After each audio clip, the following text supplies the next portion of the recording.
Au cours du 8e épisode de Koh-Lanta, Quentin a quitté le feu sacré après avoir tiré la boule noire, synonyme d'élimination. Il revient sur cet événement très marquant pour Télé Loisirs. Son destin lui a littéralement filé entre les doigts. Dans le 8e épisode de Koh-Lanta, le feu sacré, Quentin a fait les frais du tirage au sort de la boule noire après avoir brillamment rempli son rôle d'ambassadeur face à Grace. Les négociations entamées entre les deux candidats n'ont mené à rien, aucun d'entre eux ne souhaitant désigner l'un de leurs camarades pour le mener à l'élimination.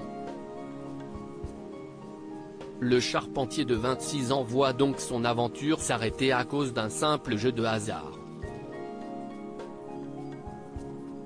J'étais convaincu de pouvoir tirer la boule blanche, confie-t-il dans une interview accordée à Télé Loisirs.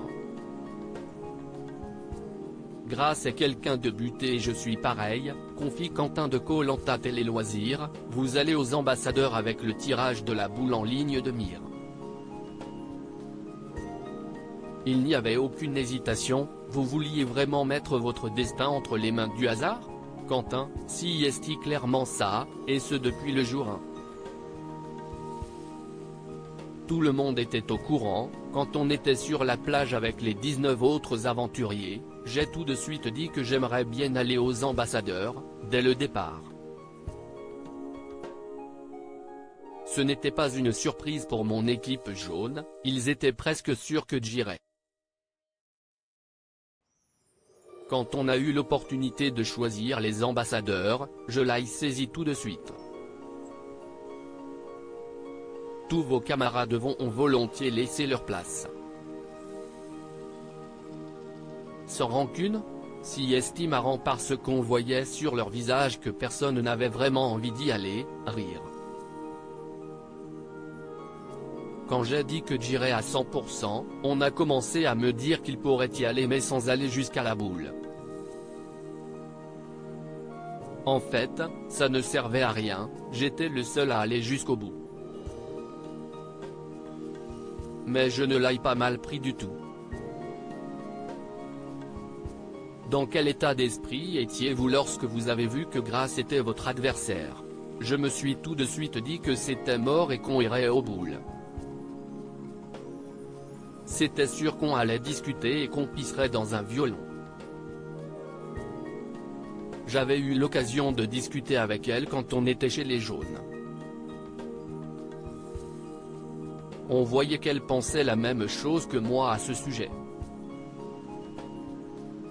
Si est quelqu'un de buté comme je suis pareil, c'était sûr qu'on irait à la boule.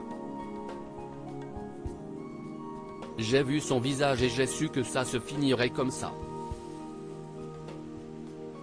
Si est un épisode dont je me souviendrai toute ma vie, affirme Quentin de Koh-Lanta. Avez-vous envisagé, à un moment, de mettre le nom de l'un de vos coéquipiers rouges ? Ça ne m'a pas traversé l'esprit une seconde.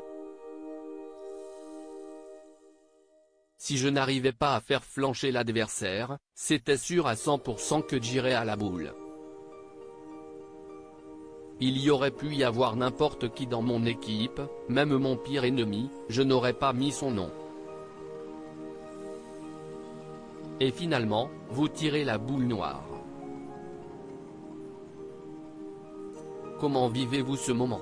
Je viens de poster une photo sur Instagram, et je vois que je souris alors que j'ai la boule noire dans les mains.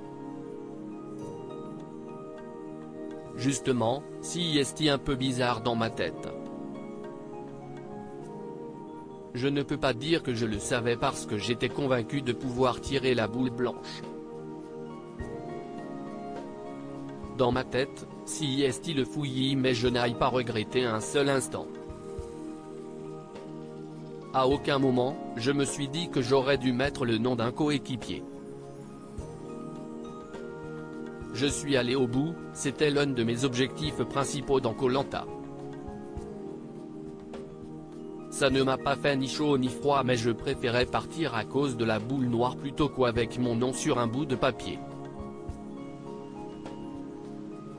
Vous n'aviez même pas un sentiment de fierté après avoir été jusqu'au bout de votre promesse ? Même pas, non.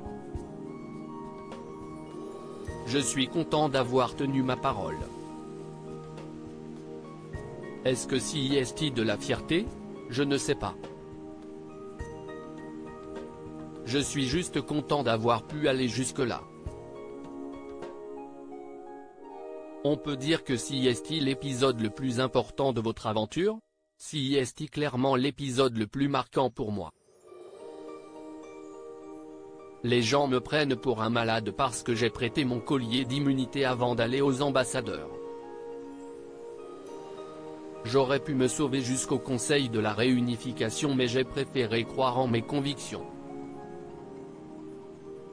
J'étais tellement sûr de moi quand j'ai donné le collier à Frédéric en espérant le récupérer plus tard. C'est un épisode dont je me souviendrai toute ma vie. Je suis content parce que ça reste de bons souvenirs, et si c'était à refaire, je referais exactement la même chose. À lire aussi du jamais vu dans l'histoire de Koh-Lanta, nos 4 hypothèses sur le coup de théâtre annoncé par Denis Brognard.